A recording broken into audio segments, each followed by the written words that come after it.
On this week's episode, we talk about the latest from M. Night Shyamalan, Old. Yes, and now the pop culture news.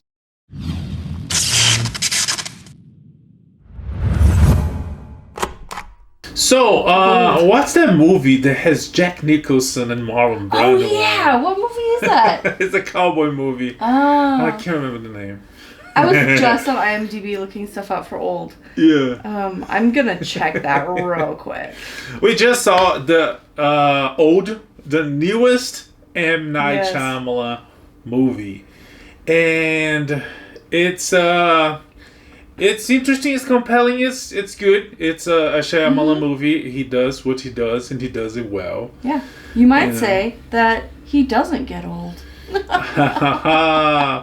Yeah. So let's talk about it. Okay. The movie is out for several weeks. I think 2 or 3 weeks. Mm-hmm. We only had the chance now to see it. We saw it. We liked it, and the plot is pretty simple. We're not gonna spoil anything because it's everything on the trailer. What happens is there's a group of people by a beach, tropical paradise island. It's not clear where it is, and it doesn't really matter. And suddenly the adults realize that the kids are growing older. Like by the minute. Yeah, so they are like 11. Yeah, they're 11, 7, and 6, and then all of a sudden they're like teenagers. Yeah. So, and they realize it's not only the kids. They realize that pretty much everybody in the island is it's growing older. It's becoming older in a very fantastical, bizarre, phenomenal. Is there a word? Nope. Yeah, it is now. But golly, it should be. Speed and Phenomenal. Phenomenalistic. Sure, Yes. Okay. Yeah. And it's pretty much it. It's a thriller. It's scary because no father or mother of a baby girl wants the girl to become a teenager ever. Imagine in seconds. Yeah. Right. Yeah, and they don't know why it's happening. It just happens. And that's pretty much what the trailer is, right? Yes. Yeah. The trailer pretty much gives you everything. There's as a good Shyamalan movie. Yeah. There's a plot twist. There's a big revelation at the end, which we're not gonna talk about.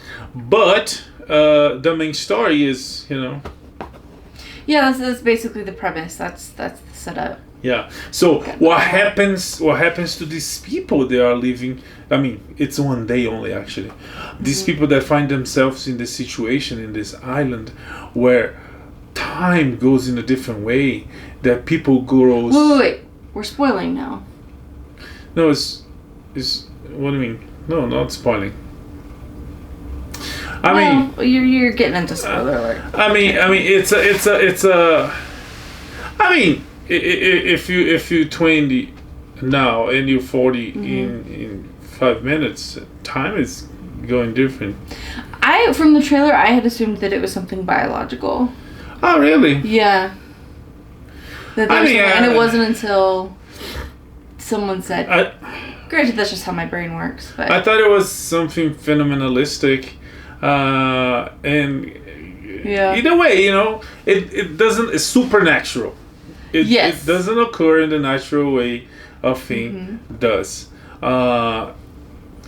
In the very beginning, the mother thinks is a virus. It's something that got infected, but it's maybe it's not the case. But anyways, so how these people that got into that situation are gonna deal with that? And there's like different people in different ways to deal, and things happen to them, and yeah. So it's pretty much it. It's pretty simple. I didn't know until the post credits, the final credits, is based on a comic book. Mm-hmm. Yeah, I eventually should check. Yeah, it's called Sandcastles. It looks like it's by a French author. Okay. Pierre-Oscar Levy or something very French like that. Yeah. But the Sandcastle. Yeah. So, yeah, what did you think? Spoiler free, right? Yeah, we're not gonna spoil. Oh, okay. Well, I enjoyed it. Right off the bat, I noticed there were some things that were not... A couple of, like, standard Shyamalan things that were not here. There's no, like, color coding. There tends to be, like, a lot of visual clues and color coding in his movies. And there wasn't really any of that here. And the second thing, none of this happens in Philadelphia. Or even in Pennsylvania. At one point, we hear someone say in passing, "We're from Philadelphia." I was like, oh, okay. Like, he got it in. Don't worry. Oh, they give an address. They are from Philly and they give an address. Yeah. Yeah. So, like, he still managed to work it in, but the setting was really different. And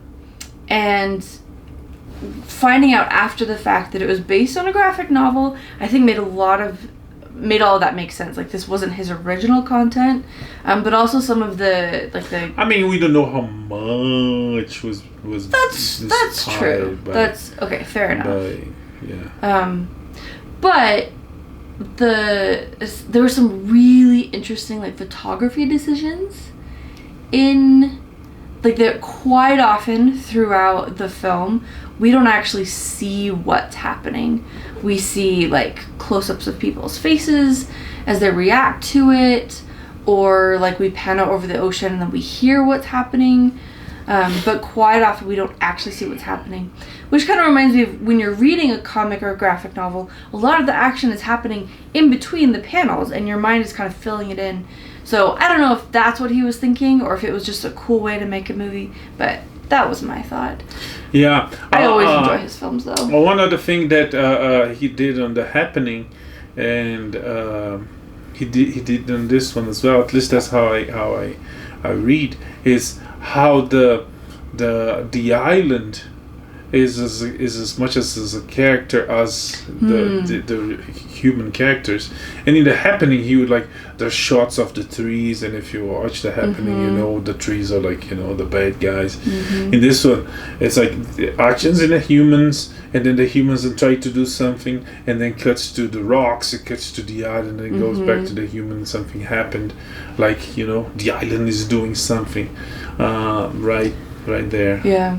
He's really good at pointing a camera at something that's normally innocuous or even beautiful, but somehow with that communicating, like, tension and dread and fear and all that. Yeah. Yeah, like trees or a beach, ocean waves. Yeah. The several characters have backstories, have human lives and human problems. So we dwell into those in very interesting ways.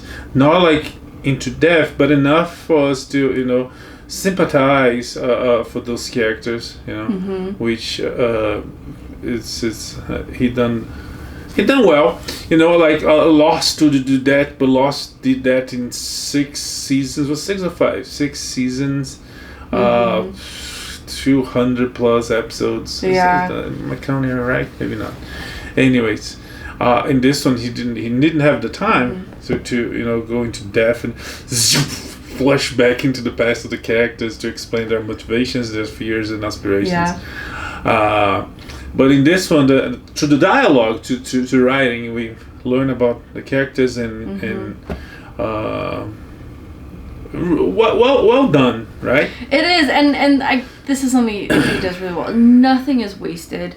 Part of what I really enjoy watching his films, like, there's no wasted dialogue, wasted set design. Everything is very deliberate and careful and is part of the plot. And that's the case here. There's a lot of dialogue at the beginning of the movie that I thought, oh, we're just establishing characters, just filling up time until we get to, you know, the beach and the action.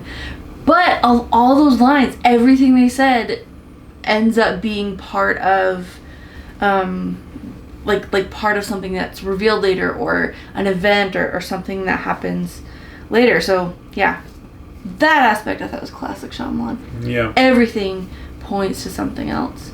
everything leads to or develops or lays the foundation for. Even like just casual conversation, like ordering breakfast. It's all part of it. Yeah, and as usual, it's mysterious. It's surrounded by what's going on. Or, it's a great mystery. Are any of these people involved? Any of these people the culprit or accomplices on this thing? And what else? It's probably the most. I want to say is the most visual of the Shyamalan movies. Really? Because I think so. If you go back to the other ones, there's not a lot of what happened to certain characters. I mean, sure. Okay. Yeah. I see what you mean. Because in Sixth Sense, there's like glimpse, like 30 seconds glimpse of dead people. On Unbreakable, there's fights, but nothing. The other one, what's it called? Glass, not Glass. The one before. Split. Split has a little bit of, but this one's probably the one that has the most. But it's not gratuitous. Everything is part of the plot. Everything is done. I mean, it had to be done for so it would move the plot. It would move the story and explain, what people are feeling, what people are doing, what how the characters develop. Yeah, and so you said gratuitous, and that reminded me. This very easily could have been a rated R movie, because there's a lot of like rated R stuff about it. It's not. It's PG-13, and that feels like a deliberate choice. Again, a lot of stuff happening off camera. Even though you're right there, like stuff is happening off camera or is implied. So really careful. So everything that's happening, but it's not done in like a graphic way. I just thought that was an interesting choice of his, and it's clearly deliberate. At least was my impression. Yeah, the story is compelling. The movie is interesting. Yeah. It is very, very what's the word? What do you call this? Stitch seams. Very, very well seamed, very well staged, to the point that the beginning, middle, and end, the movie moves in a smooth way. It doesn't drag, and the action, the chronological, the timing in movie, it's more or less 24 hours, right? Yeah, pretty much. Yeah, but it's done in a very nice way that feels very. You don't want to miss any second because things start happening, and even when the slow times, you want to be there watching because you want to know what's going on. Yeah, nothing's wasted, and it is a really great mystery. You get lots of clues the whole time. He doesn't really withhold a lot of information from you, especially looking back at it in retrospect. It's like, oh, that's what that was. It's a great mystery. I honestly wasn't really sure where it was going until they finally like revealed it all, and the big why. I think which the revelation I enjoyed. For me personally, the revelation was like it was an extra. It was like a bonus, because if he would end without the revelation, it would still work. Yeah, it would still be a solid movie. Yeah. I will say I'm really grateful for the revelation. I was like craving and hoping the whole time, like, please tell me what's going on. I really would like to have some answers. You don't want another Lost. Yeah, if he didn't give us the answers, like, respect. As an Abrams fan, yeah, that's fine. But I'm really glad that was all tied up for us. Yeah, it's a very, very horror movie. There's elements of sci-fi, but there's this whole evil plot, and as a good horror movie, someone survives the evil plot.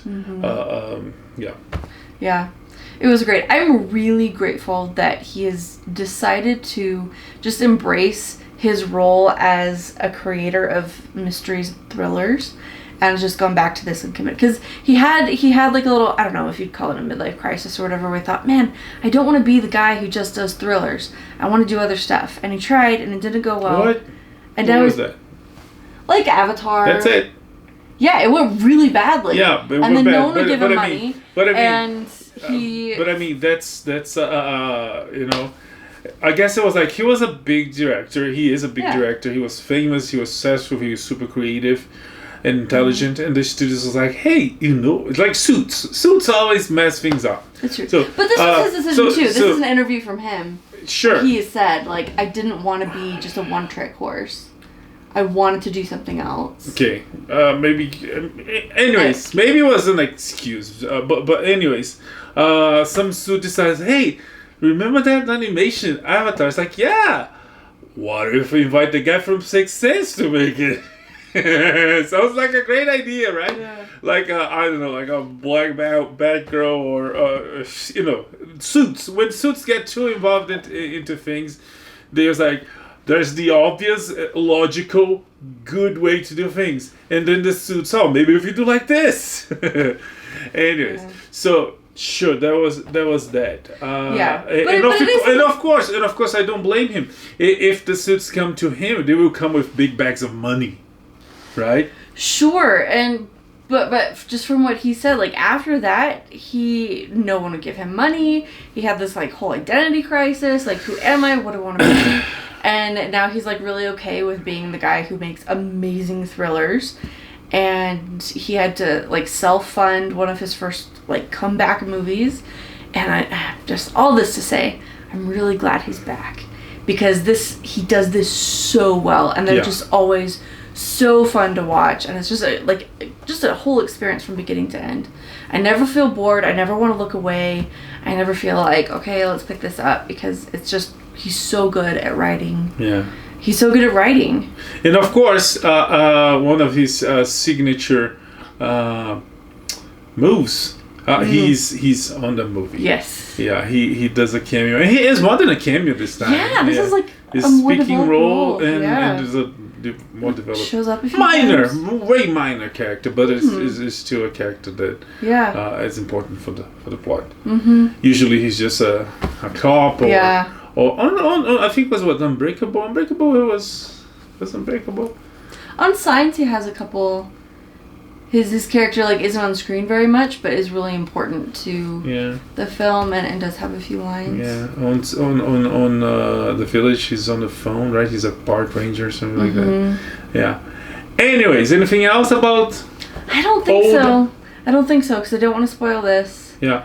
Old. M. Night Shyamalan's new movie is available on theaters nationwide.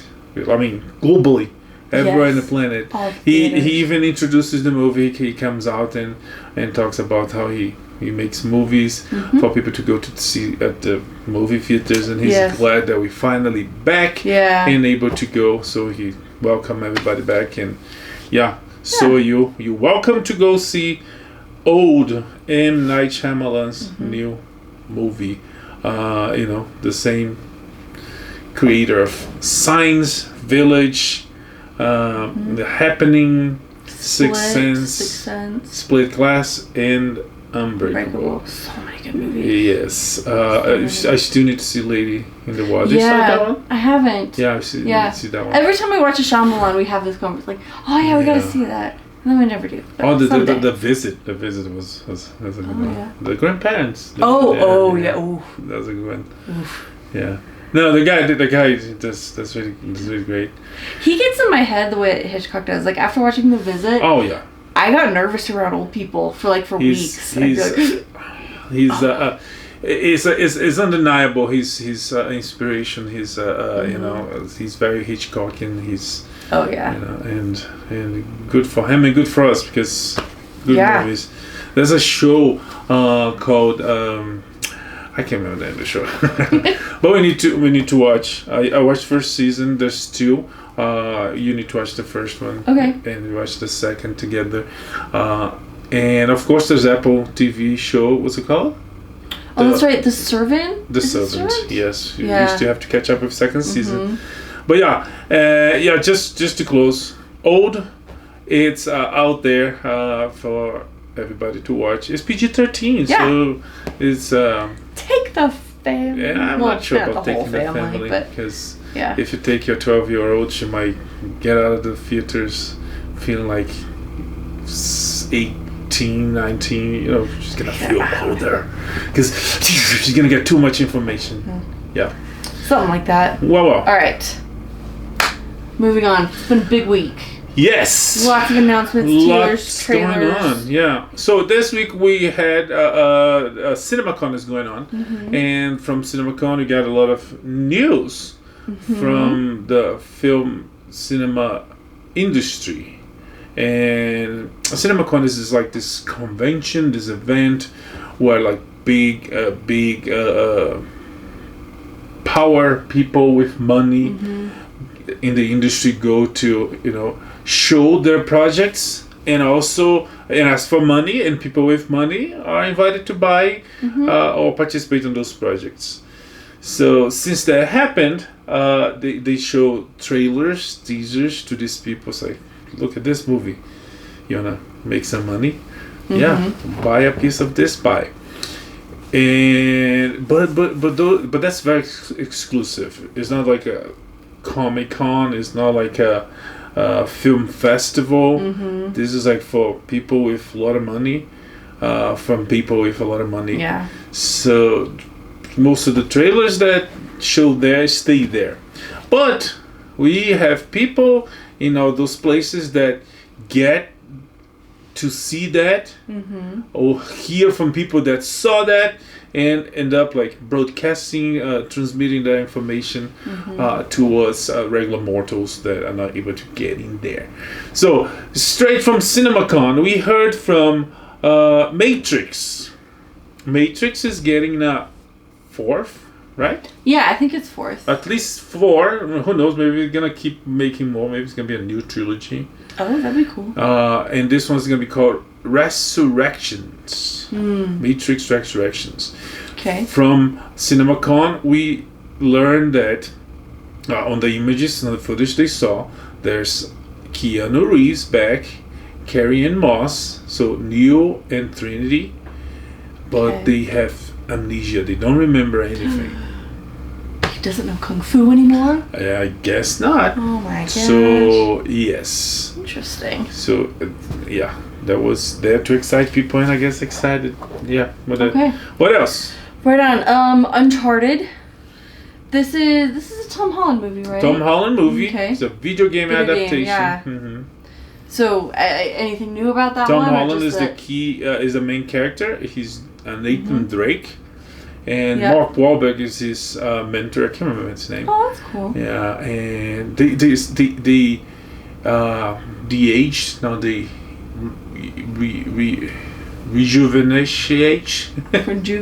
rejuvenated the characters, because Nathan Drake is an adult, and his mentor's like an older guy. In this one, they made the mentor adult, and Tom Holland. He looks young. Yes. So, Tom Holland, I feel like is new Michael J. Fox, and that he's going to be young forever. Yeah.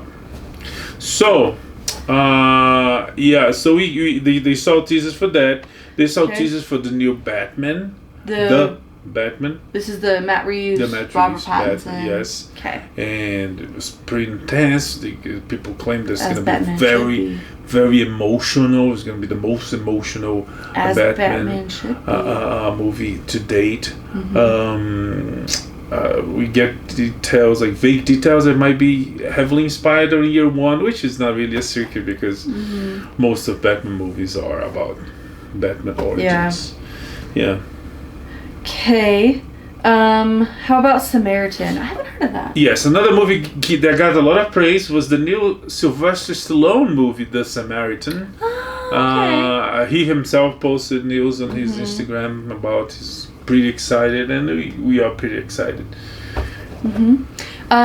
Spencer, this is the Diana Spencer biopic, right? With Kristen Stewart. Yes. Taking the title role. Yes, and for that one, the trailer is available everywhere. It's online. You can see it, and yeah, people say she knocks out of the park. I don't know. It's Kristen Stewart. It's. We'll see. I didn't see the trailer yet, but sure. I don't know. They've been knowing so much about Diana lately. The Crown. There's the Emma. Yeah. Is the Emma? What's it called? Naomi Watts movie. So yeah. But there's a very sad, very dramatic Diana on this one. Apparently, I didn't see. I will see and let people know. Okay. And then also Ghostbusters. Still like this. The sequel. new one, heavy. Paul Rudd. Huh? The Paul Rudd one. Yes. Okay. Heavy on the trailer, heavy on nostalgia, but excites quite a bit. Yeah, and someday we might actually get to see it. Yeah. This is one that was being advertised before COVID. And there's actually a new trailer for that online, I think. Yeah, but yeah, so. Yeah. Okay, the sequel that nobody asked for, but holy cow, we're really happy it's coming. Downton Abbey is getting a sequel. Like a second movie. A teaser was released at CinemaCon. It's got a title. It's called A New Era. And it's going to be coming to theaters, distributors, whatever, this Christmas 2021. Okay, so they're going to try it Christmas again. There's something about the plot. They go somewhere. They go travel the world, right? Do they? I honestly haven't seen the teaser. I just saw the title, A New Era. But that's kind of been like a driving, like a continuing plot through the whole show. Like, this family they have this like outdated way of life that's becoming increasingly untenable in a new and modern world. So it's like the old generation. Yeah, this whole like super classist, the whole gentry transitioning on the new world of things, and a new modern world where like people have rights and value and all that stuff. But anyway, that's coming in Christmas, so happy Christmas to us. We've also got some new stuff for Jurassic World. What do we have for Jurassic? Just that they're bringing back, there's a sneak preview, and they're bringing back some of the... Also from CinemaCon, I also excited a lot. They bring back the original cast. And... So Sam Neill, Laura Dern... And Goldblum. Goldblum. Yeah. Yes. So we waiting. We're excited for it. Let's see. Honestly, the second one of this new trilogy for me was, we'll see. I have hope that with the original characters playing on nostalgia again, they might do something great. They might. And Chris Pratt's gonna be there, and Bryce Dallas Howard. So everybody together might do something really fun. I mean, at the end of the day, Jurassic, we're there for the dinosaurs, and we're going to have dinosaurs. This one was finally a different setting. Every other Jurassic Park, Jurassic World film takes place on like an island in a park where everything's gone horribly wrong. Well, but this Lost World is in New York. Is it? Lost World. It's been a very long time since I saw it. Yeah, they go to the island and they capture dinosaurs. That's right, and then back bring to them back. Okay, so it's not that new, because this one, we're finally back. The dinosaurs are now, in normal civilization. Oh, yeah, but it's like the out in the world. It's that's why they call Jurassic World, is because the park changed its name. But now, this world is affected by dinosaurs. Right, because at the end of the last one, they were like, oh, we can't let them die, so we're going to release them into this town with people. It was a very irksome ending to me. So we'll see how that goes. But if anything, it will be fun. They're always fun. Kind of like Fast and Furious movies. The Black Phone showed footage also at CinemaCon and shows one terrifying Ethan Hawke. So hard to make Ethan Hawke terrifying. Not that he's ugly. The guy's good looking. But he can act really terrifying. And, Okay, anything else from CinemaCon? I don't think so. There's something from Top Gun. Yeah. So they showed new footage from Top Gun, Maverick, and So they showed the first 13 minutes of the movie. And also a new trailer. And a trailer. And we learned, I don't know if I put a note anywhere, but we learned that there's some stunt. Oh, no, that's for Mission Impossible, right? Yeah, Mission Impossible 7. Oh, yeah. Yeah. From Mission Impossible. Also from CinemaCon, there's some stunts on a bike that Tom Cruise does himself. He drives a bike off a cliff. And apparently he practiced that for like thousands of times. Jeez. And yeah, commitment. Yeah. Didn't he ask for Top Gun Maverick? Didn't he ask the Navy if he could fly the F-18? Yes. And the Navy was like, yeah, no. He requested. He did a legal procedure for license to request. It's like, no, because when you go through that, there's like things that happen to your body. It might cause you mental, and you can't just go and do once and no. But he does fly a lot of other vehicles in the movie, but not the F-18s. He does, and they have. Well, I guess we'll talk about that when we see that movie. But yeah, the guys committed to his craft. But they did use real pilots.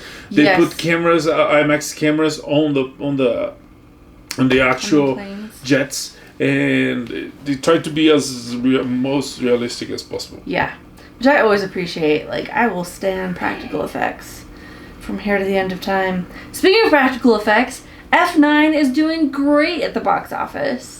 Yes. Oh, so that's a movie we were talking about earlier, and I can remember. Yeah, 700 million internationally, which is the highest grossing American film since 2019. To be honest, it's not saying a whole lot since there was like a year without much going on. But still, it's a lot of money. It went from like sort of nothing to big up there pretty quick. So yeah, things getting back into normal. It is. Which is really nice. Okay, let's move into some more pop culture. But what you gonna bake for Christmas? Well, you know, the usual. Cookies, breads, pies, cakes. If you don't know what you're gonna bake for Christmas, you can watch the new Bake It. Is that what it's called? Baking It. Baking It. It's a new baking show, cooking show, with Maya. A holiday baking show. Yes. A holiday baking show with Maya, Rudolph, and Andy Samberg. This seemed, just based on that, it seems like we're playing off of Great British Bake Off, which I'm here for. You think so? Yeah, like a couple of comedians hosting a baking show. But that's basically the Great British Bake Off. But that's like British comedians. Sure, I guess I should say like the format. And since the format is perfect, and I will never get tired of watching people bake stuff on TV. Yeah. Also, so you think it's gonna be more like that? I thought it would be more like, I don't know, MasterChef, but with really funny hosts. Intense. I guess. Because there's nothing intense about a what's it called? Great British Baking Show. Yeah. Nothing intense. Have you not watched the technical challenges? They like, oh my gosh. It might be this, but they don't. It's like they're very British about it. Clearly did not see the big last episode. They don't show it. Oh that my lady gosh. is like, oh, that's really good. That's really good. Tension. And the guy is like, oh, I think there was okay. You know, it's like, or even the comedians being like super funny. It's like, I mean, Americans and Brits are very different, and I can tell that this show, and maybe if it's heavily inspired, if it's remake, reboot, whatever, it's nothing like it. Sure. Okay. Like so perhaps show, I should rephrase and just say it's like that show episodes. The remember? Format. It just seems like they're playing. This is another show born from the success and the popularity of British Bake Off. But it's gonna be like episodes. Remember, there's a couple of writers from England. They write a show about a school. They move to America, and the Suits get involved. And they, the main character, he's a headmaster in a school in England, and he is, what's his name? He's on Harry Potter. He's the uncle. Yeah, Vernon Dursley. Yes. The actor has a different name. That's not the actor's name. Okay, no, so that actor. But yeah. Old guy, very wise, not like in Harry Potter. Yeah, very classical. Yeah. He's venerable. Teaching the young kids at school how to be men. Right? Yeah. When they move to America, the Suits buy the rights to the show, and they decide that the perfect guy to be that person it's Matt LeBlanc, Joey from Friends. So you see the difference. Yeah. Yeah, that's fair. Even the level the level of, I don't know, maybe I don't know how, maybe it's a British decision, but The Office is a big one. The Office is like 8-9 episodes. The original British one. The American has 10 seasons. Yep. So yeah, non-stop joking. Basically. Okay. The Boys showrunner. So this is the Amazon anti-superhero, super anti-hero show starring Carl Urban, based on graphic novels of the same name. But the showrunner is talking about the Emmys. Yeah, he said that the fact that they didn't release the whole show at once, like Netflix does and other, streaming services do, that actually helped the show get Emmy nominations, which Did they take that into account? No, but I mean, I guess it's like how you produce a show. Like some shows you can definitely watch the whole thing, but some shows that week that you have to wait, as like it's part of the degustation, the digestion process, to make you think, to make you ask questions, to make you, want more. If a show is good, it's gonna leave you wanting more. He says that in case of The Boys, the fact that they release it that way help the show, which I don't know. I mean, obviously they've done something right. It works most of the time. It works. Very few shows are made to watch straight through. Yeah, unless it's a mini series. And was written, produced in a way there's like a 6-hour movie. Sure. Yeah. But I don't know, I'm thinking of White Lotus and how like the tension between episodes really added a lot to it. Yeah. And yeah. Interesting. Beverly Hills Cop. Yeah. There's just not enough of them. Beverly Hills Cop number 4 is coming. And we don't know much about it. We know that the the state of California grants some tax breaks for that movie and some others, but the one I wanted to talk about was that one because Murphy is back. Axel Foley. Okay, so he is. Woo! Yeah, it has to be him. Okay, well, good for him. So, more Beverly Hills Cop and more of the CW Flash series. Even though it's like a broken record, I say it all the time, it should have ended like 2 seasons ago. Season 8 is coming, but they're starting it off with a huge crossover event. Yeah. Armageddon. Tell me more about Armageddon. Maybe it would be the Armageddon the show would end on the first episode of the season. It's like, hey, good idea, guys. To be clear, I really enjoyed the show. It's just, it was done a while ago. But anyway, so what, like, in the comic books? In the comic books, I'm pretty sure they're not going to do this because I heard a little synopsis on this Armageddon, and there's something about an alien invasion. Like again. Oh. Anyways, Armageddon in the comic books. That's a pretty interesting comic book. It's a miniseries where this character called, I think in Portuguese it was called Tempus, but I think in English he's called Wave Rider, and he's a living character. I think he's what's his book? It was the guy that was the captain of Wave Rider. Rory. Nope. Captain, no. Can't remember. All I can think his name in Doctor Who is Rory. Yeah. Rip? Yeah? Rip what? I don't know. I can't remember. Anyways, either way. This guy that deals with time travels, he got into this like time explosion stuff. I can't remember. And he becomes his powers that he can travel to time and space. That's his own There's a series called Zero Hour that he's big part of it, but his origins on this series, and in the future, in the dark future, there's this superhuman that dominates the planet. He's a tyrant of planet Earth, and so he's gonna go Terminator on this Wave Rider. Go Terminator on this guy. So I'm gonna go to the past and stopping this guy from becoming evil super tyrant. Yeah. So he goes into and like observe different time possibilities, different timelines. It's the responsible thing to do.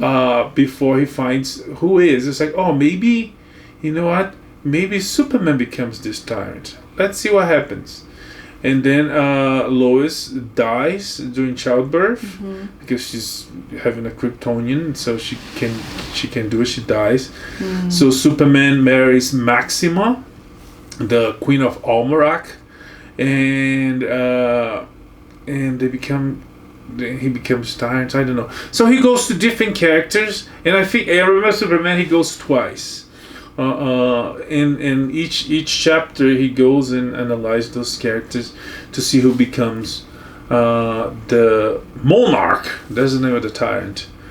And there's actually in Justice League animation, there's like one robot that looks just like the monarch. I guess was a reference to it.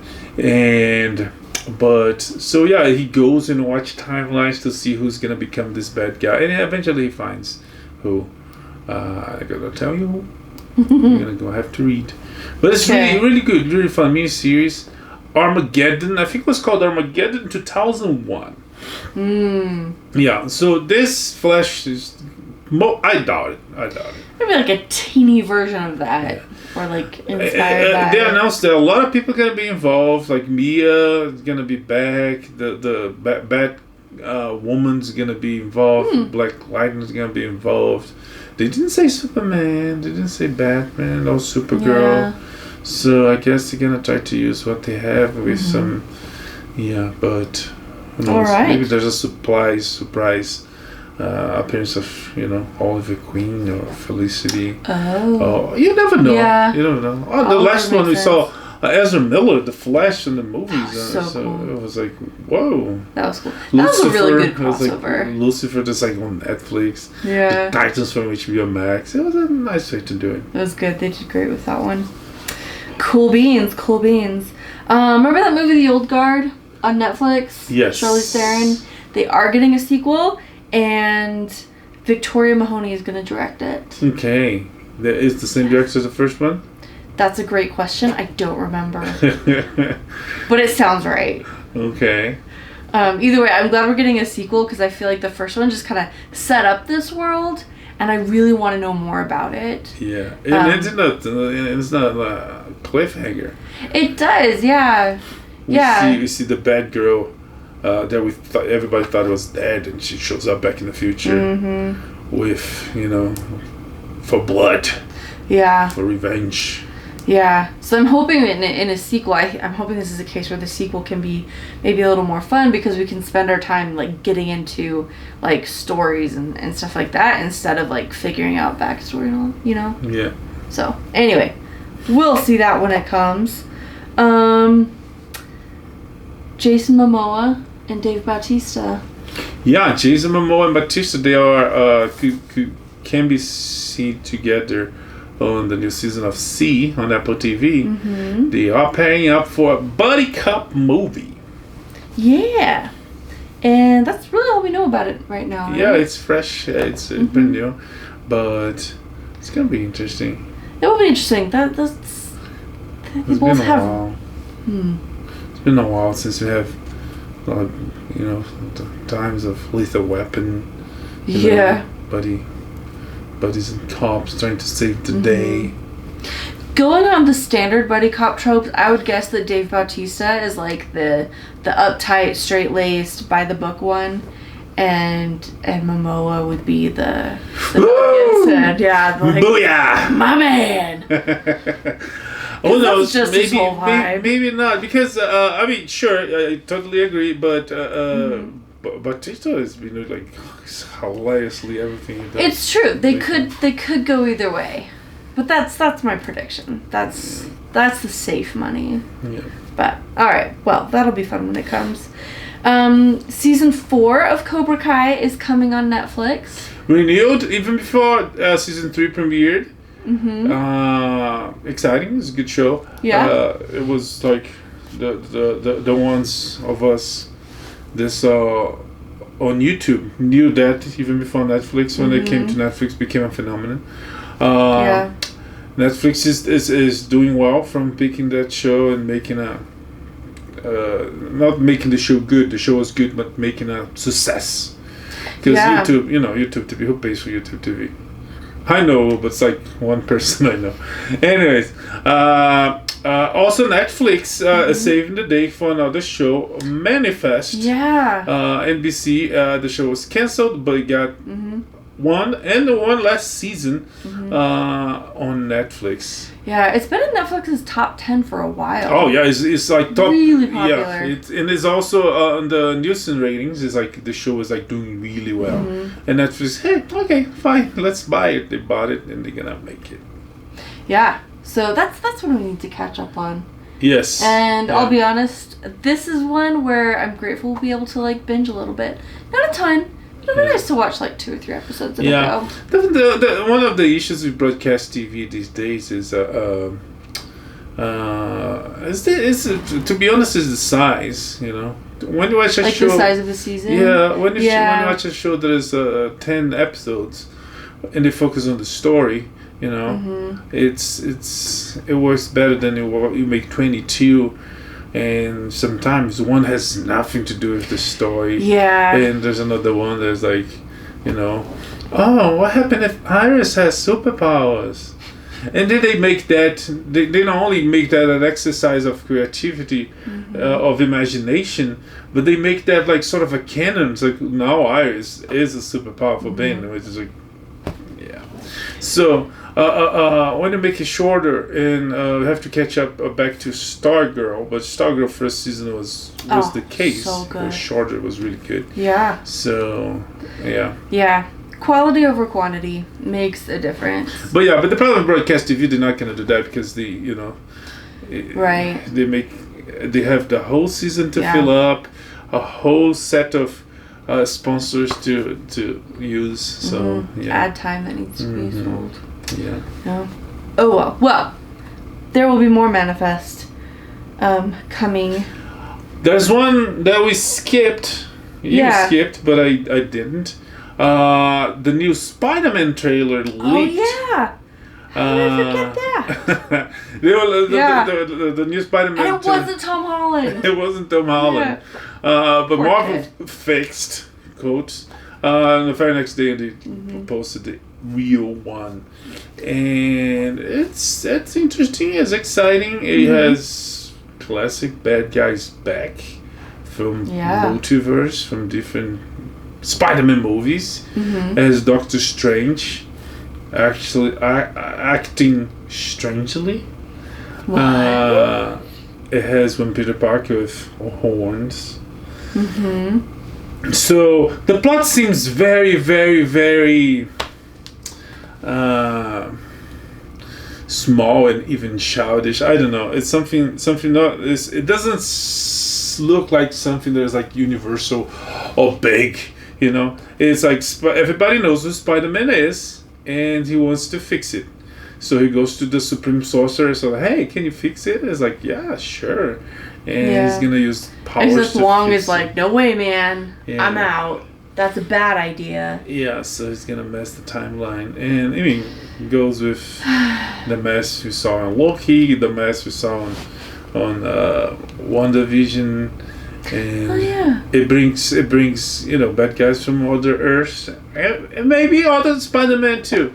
We don't know. They keep it in secret, but it's a Marvel movie. It's gonna be fun. It's gonna be funny. They're probably gonna do. And if they have a chance for the meme and they don't use it, oh man, what a waste. They probably and Kevin Feige is gonna come up and say, no, that meme is actually part of the plan. We posted that 20 years ago, but It's gonna be fun. It's gonna be funny. They probably gonna destroy poorly some character that we know and love. They always do. But yeah, Spider-Man. Yeah. No Way Home. It's Coming soon.